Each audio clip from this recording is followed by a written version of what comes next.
What's going on, guys? Zennosh here, and today let's talk about the forest Eimyrja. Okay, and she is a little bit of struggling character. Okay, I mean like a servant, and you really need to focus a lot on her builds to make her a little bit usable servant. Okay, so anyways, let's get into her discussion. The first one is the broken vow. 70% chance to decrease enemy defense for 30 seconds. As a ranged DPS servant, it's kind of required, and it's a cliche as well. So okay, normal. Increases caster's attack for 60 seconds. Level 5, normal, cliche, good. Heartbreaker deals 7700% damage upon skill use. Damage is based on attack. Okay. And then like it's really cliche, normal. And the next one is the passive skill. Grants a shield based on HP upon active skill use. So whenever she is gonna use her skill, she is gonna be granted with the HP shield. So that is pretty good. Whereas the level of the HP shield is actually not mentioned in here. So what level is this one? Because like in this game, obviously in most of the cases it's just level 1 HP shield, so I think it's a level 1 as well. Increases the crit rate by 60% when shield is active. So if she is when she's having the shield effect, then she is gonna increase her critical rate by 60%. Whereas in this passive skill, it's also not mentioned like for how many seconds. Okay, so I believe it's only for 30 seconds. Prevents all allies from receiving debuffs from the dungeon boss Heed. Okay, that's pretty good. So she can actually outshine a little bit in the Heed's dungeon. Okay, so that's good. And then the last one is the team passive. Attack of all element allies increases by 45% at PvP mode. So okay, she is trying to be PvP mode servant, and like not that bad but not that really good as well. So okay, so looking into her skills, it can be seen that like she's pretty good in tiles, pretty bad in PvP modes, pretty good in Abaddon.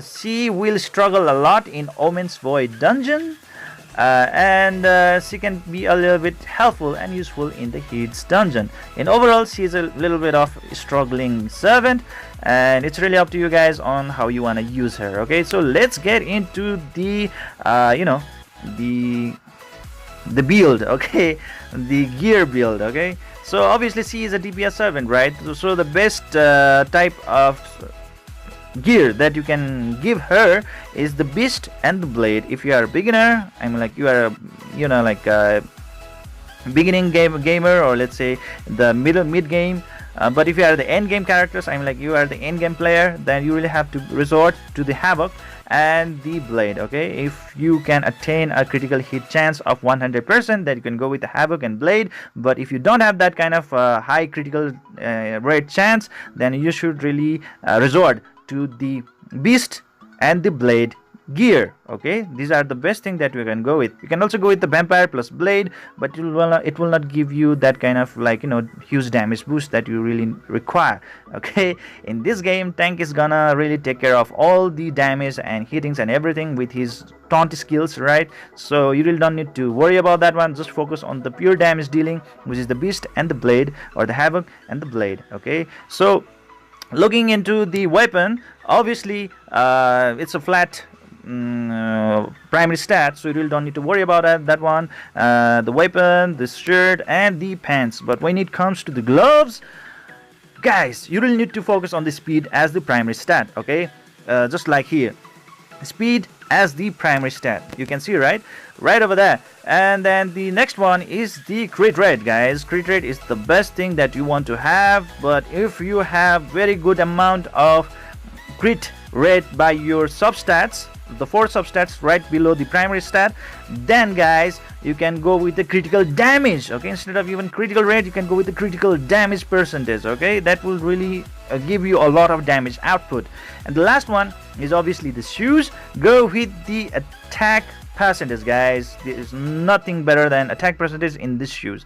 So in summary, going with the in gloves, you have to go with the speed boost as the primary stat, in the helmet you have to go with the crit rate as the primary stat if you don't have a good amount of crit rate supported by your substats. But if your substat is already going to provide you a good amount of crit chance already, which is about 90% to 100%, then you can go with the crit damage, okay, to deal more and more damage. And the last one is obviously the attack percentage boost, guys. Attack percentage boost is gonna really give her a lot of damage output, okay. So that is how we go. And in the substats, the perfect gear for her would be the attack percentage, the speed, the critical rate percentage, and the critical damage percentage. So these are the 4 substats that's gonna make her gear a perfect gear, okay.